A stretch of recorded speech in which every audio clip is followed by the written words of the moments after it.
బుధవారం Telangana municipal employees and workers union CITU రాష్ట్ర committee పిలుపు మేరకు బుధవారం నల్గొండ జిల్లా కలెక్టరేట్ ముందు ధర్నా నిర్వహించారు. అనంతరం జిల్లా జాయింట్ కలెక్టర్కు వినతి పత్రం సమర్పించారు. ఈ సందర్భంగా రాష్ట్ర ఉపాధ్యక్షులు తుమ్మల వీరారెడ్డి మాట్లాడారు. బుధవారం Telangana municipal employees and workers union రాష్ట్ర కమిటీ పిలుపు మేరకు బుధవారం నల్గొండ జిల్లా కలెక్టరేట్ ముందు ధర్నా నిర్వహించారు.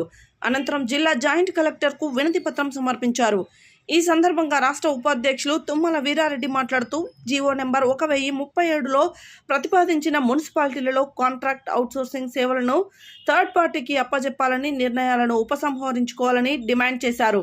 ప్రస్తుతం పనిచేస్తున్న contract outsourcing NMR fixed pay కార్మికులను పర్మనెంట్ చేయాలని, ఆలోపు ఆంధ్రప్రదేశ్ మున్సిపల్ కార్మికులకు చెల్లిస్తున్నట్లుగా తెలంగాణలో కూడా 21,000 వేతనం చెల్లించాలని డిమాండ్ చేశారు.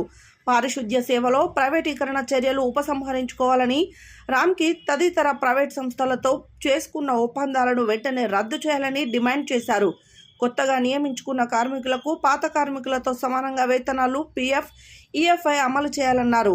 ఈ కార్యక్రమంలో సిఐటియు జిల్లా సహాయ కార్యదర్శులు దండంపల్లి సత్తయ్య, నల్ల Venkataiah, Telangana municipal employees and workers union జిల్లా వర్కింగ్ ప్రెసిడెంట్ గుండమల్ల శ్రీనివాస్, నల్గొండ, చిట్యాల, చండూరు, దేవరకొండ, అనుముల పట్టణ మున్సిపల్ కమిటీల అధ్యక్ష కార్యదర్శులు పెరిక కృష్ణ, కత్తుల సైదులు, యేసు, తారమ్మ, కొత్తపల్లి జంగయ్య, ఎస్కే జానీ, నరసింహ, వెంకటరెడ్డి, నరసమ్మ, శోభ, చంద్రమ్మ, సైదమ్మ, పద్మ, నాగరాజు, లింగయ్య తదితరులు పాల్గొన్నారు.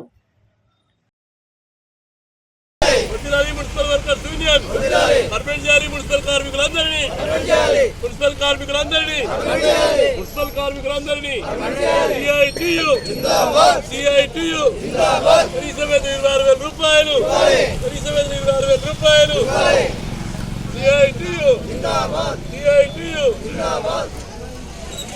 సమస్యల కోసం కలెక్టరేట్ మీద ధర్నా చేయడం జరుగుతుంది.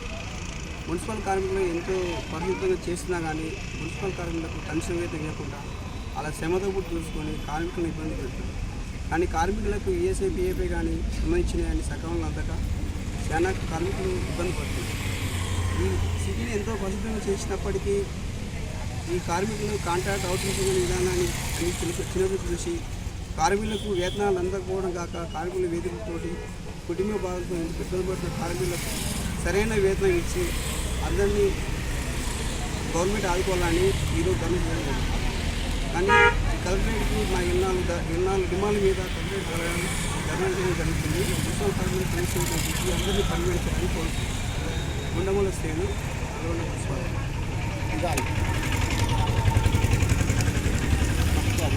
సిఐటియు రాష్ట్ర కమిటీ పిలుపు మేరకు ఈరోజు నల్గొండ జిల్లా కలెక్టరేట్ ముందు ధర్నా జరుగుతూ ఉంది.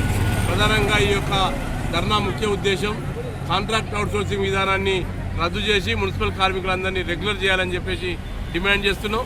ఆ రెగ్యులర్ అయ్యేలోపు కనీస వేతనం 26,000 నిర్ణయించాలని చెప్పి కూడా డిమాండ్ చేస్తున్నాం. ఎందుకంటే ఈరోజు ఉదయం 5 గంటల నుంచి పట్టణాలన్నీ పరిశుభ్రంగా వస్తున్నటువంటి మున్సిపల్ కార్మికుల స్థితిగతులు చాలా ఇబ్బందికరంగా ఉన్న పరిస్థితి ఉంది. ప్రతి నెల జీతాలు వచ్చే పరిస్థితి లేదు. 10, 20, 25 మళ్ళా నెల 2 నెలలకు కూడా జీతాలు వస్తున్న పరిస్థితి ఉంది.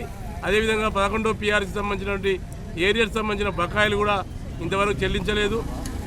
సాగు ఖర్చు, మట్టి ఖర్చులకు సంబంధించినటువంటి ఖర్చులు 10,000 ఇస్తూ ఉన్నారు. దాన్ని 30,000కు పెంచాలని చెప్పి డిమాండ్ చేస్తూ ఉన్నాం. అదేవిధంగా రిటైర్మెంట్ బెనిఫిట్స్, ఇతర సౌకర్యాలు, కాంట్రాక్టర్లు కొంతమంది పిఎఫ్ఈఎస్ఐ సక్రమంగా చెల్లించని పరిస్థితి, వాటికి విషయంలో కూడా ఈ సందర్భంగా ప్రభుత్వాన్ని డిమాండ్ చేస్తూ మేము 14 రకాల డిమాండ్లతో ఈరోజు జిల్లా కలెక్టర్ గారికి మెమోరాండం ఇస్తున్నాం. దాన్ని గౌరవ ముఖ్యమంత్రి గారు పరిశీలించాలని చెప్పి విజ్ఞప్తి చేస్తున్నాం. దండంపల్లి సత్తయ్య, సిఐటియు జిల్లా జాయింట్ సెక్రటరీ, నల్గొండ. అన్ని కలెక్టరేట్ల ముందు ఈరోజు ధర్నా నిర్వహించడం జరుగుతుంది. తెలంగాణ ప్రభుత్వం గతంలో అనేక వాగ్దానాలు చేసినటువంటి మున్సిపల్ వర్కర్స్కు గత టీఆర్ఎస్ ప్రభుత్వం హామీలు ఇచ్చి అవి కూడా అరకొర అమలు చేసినటువంటి పరిస్థితులు ఉన్నాయి. బీఆర్ఎస్ పై ప్రభుత్వం పోయిన తర్వాత ఈరోజు కాంగ్రెస్ ప్రభుత్వం రేవంత్ రెడ్డి గారు అధికారంలోకి వచ్చిన తర్వాత మున్సిపల్ కార్మికుల సమస్యల్ని పరిష్కారం చేస్తానని, కనీస వేతనం 26,000 రూపాయలు ఇస్తానని, అట్లాగే ఎరియర్స్ అన్ని కూడా బకాయిలు చెల్లిస్తానని, అందరినీ అవుట్సోర్సింగ్ కాంట్రాక్ట్ సిస్టంలో ఉన్నటువంటి ఉద్యోగులందరినీ పర్మనెంట్ చేస్తారని మరి చాలా వాగ్దానాలు చేశారు. ఇప్పుడు మేము అడుగుతున్నది ఈ రోజు నాటికి కూడా 4-5 మాసాల నుంచి మున్సిపల్ కార్మికులకు పస్తులతో ఉంచే పరిస్థితి ఉంది. 4-5 మాసాల నుంచి జీతాలు ఇవ్వక పెండింగ్లో ఉన్నాయి. ఇవ్వమని పదే కలెక్టర్ చుట్టూ మున్సిపల్ కమిషనర్ చుట్టూ తెలియజేస్తున్నాం. కానీ ఇప్పటికి కూడా మున్సిపల్ కార్మికులు మరి పనిచేస్తూ పస్తులు ఉండాల్సిన పరిస్థితి వచ్చింది. ఈరోజు ముఖ్యంగా మున్సిపల్ కార్మికులు అంటే దళితులు, మైనార్టీలు, పేదలు, అత్యధికంగా వెనుకబడినటువంటి వర్గాల వాళ్ళు. వీళ్లకు కనీసం రెగ్యులర్గా నెల జీతాలు ఇచ్చే పరిస్థితి లేదు. జీతాల కోసం కూడా పోరాటం చేయాల్సిన పరిస్థితి వచ్చింది. ఈరోజు మున్సిపల్ కమిషనర్లకు చెప్పినాం, పదే పని చేయించడం వరకు జరుగుతుంది. ఒత్తిడి తీసుకొస్తున్నారు. మరి మేము పని రాకపోతే మెమోలు ఇస్తామంటున్నారు, బెదిరిస్తున్నారు. కానీ జీతాల గురించి మాత్రం మాట్లాడొద్దని చెప్పేసే పద్ధతిలో మున్సిపల్ కమిషనర్లు ఉన్నారు. మరి ఇప్పటికైనా రేవంత్ రెడ్డి గారి ప్రభుత్వంలో మేము ఫస్ట్ ఒక నెల జీతాలు ఇస్తున్నామని చెప్పేసి ప్రభుత్వ ఉద్యోగులకు చెప్తున్నారు. కానీ ఇక్కడ చూస్తే కార్మికులకు నెల జీతాలు కూడా మరి లేవు అనేది ఇది రుజువు అవుతుంది. మరి ఇప్పటికైనా ప్రభుత్వం కళ్ళు తెరిచి ఈ మున్సిపల్ కార్మికుల్ని ఆదుకోవాలని చెప్పేసి డిమాండ్ చేస్తున్నాం. అంతేకాదు 11వ PRC వేతనాలు కూడా పెండింగ్ ఉన్నాయి. దాదాపు సంవత్సరం నుంచి పెండింగ్లో ఉన్నటువంటి వేతనాలను విడుదల చేయాలని చెప్పేసి పదే వినతి పత్రాలు ఇచ్చినాం. ఈ ప్రభుత్వం ముందుకు రాలే. మరి ఎప్పటికీ ఈరోజు వేతన సవరణ జరపాలని చెప్పినాం.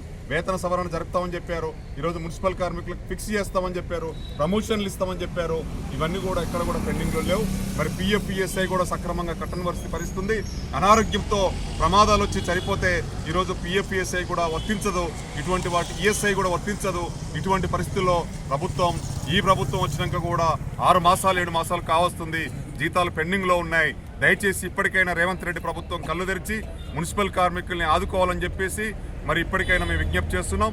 లేని ఎడల రాష్ట్ర వ్యాప్తంగా ఈ ఇష్యూని ఇంకా తీవ్రతరం చేస్తాం, ఆందోళన ఉధృతం చేస్తామని చెప్పేసి ఈ ప్రభుత్వాన్ని హెచ్చరించడం జరుగుతాం.